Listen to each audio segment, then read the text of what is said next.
for resolution. And now let's focus on the kiddos. Before we get to the teenage advice, I want to get some of your text messages in because we asked you what are some of the conversations you will be having with your kids as they get ready for school, any age.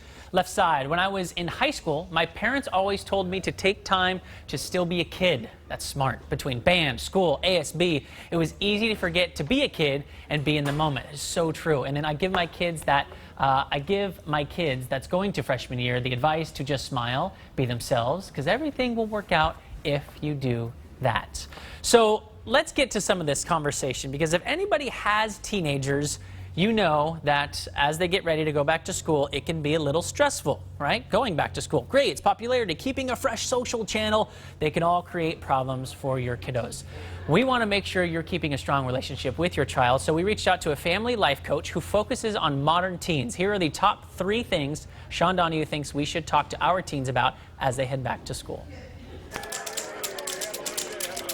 The first conversation I feel like all parents should have with their kids is about an important topic that our kids are learning. Now, academic health is very important, but more important than that would be mental health and emotional health. So having that conversation that we as their parents value them, this is a really important conversation to have, because when our kids feel good about themselves and they're feeling good on the inside and they're surrounded by good people that care about them, they're going to do their best in school and really their best in life. We have a huge epidemic on our hands.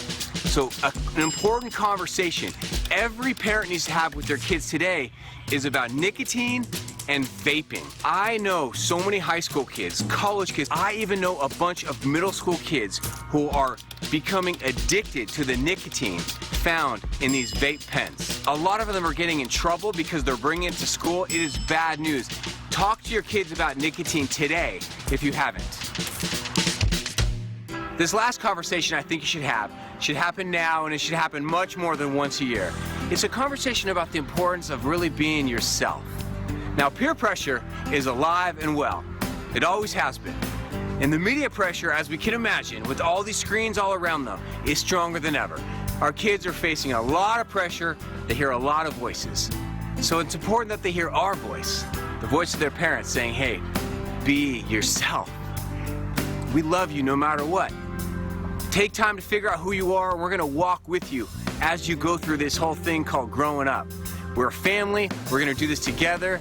We love you. We want you to share your life with us. These are 3 great conversations. I'll see you next time. So trying to keep the conversation simple, some of them can get a little deep, but it is important that we continue to stay open with our kids. And if you would like to just get a few more videos or ideas, you could text the word teens. Make sure you have that S on there, 206-448-4545. We're going to kick you back a link just to give you a few more advice, because, I mean, it can be hard to start up a conversation, especially when those teenagers get to an age where they're blocking you out to try to stay open. And like Michelle was saying, like, I don't believe my parents when they said that. Yeah. Get to the they don't understand. Well, because they did say all those things to me, and I was like, whatever, you don't understand my life. Your parents went through similar stuff too with their parents, and I mean, this has been a tradition over and over. I know. And just because I didn't believe it doesn't mean they should have stopped saying it. You know, it needs to. At some point, if you say it often enough, it sinks in, I think. Yeah. Yeah. You know, it's funny when you were talking about this topic, it hit me. It's like, oh my God, I have a teenager. Like, I think it hadn't sunk, like she just turned 13. Yeah. And it's happened, and I'm like, yeah. Your kids are really, I mean, they're sweet. They're sweet. Yeah, I got a nice text today because I hid the remote. Speaking of modern teens, I hid the remote. She sent me the alphabet, and she said, "Now I know my ABCs. Tell me where the remote is, please."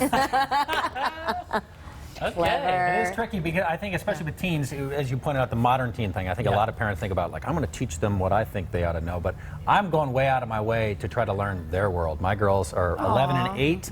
I mean, like it or not, they're growing up on generation YouTube, social media, all this stuff, so I'm trying to make sure I know how all that stuff works, what it means, why these people are important to them. I took them to see one of their favorite YouTube stars in person, because this is their world, and I think it's easy for parents to go, I know better. Right. I don't know that we always do know better. So I don't know. I guess my advice that I'm kind of trying to give myself this year is like, let's keep my eyes open. Let's realize they're growing up in a very different world than I grew up in. So. Wow, I'm dad, so looking up to you right now. That's great. That was awesome. Okay, so don't forget, text teens to our number. Also, speaking of keywords, yesterday, remember we had that car keyword?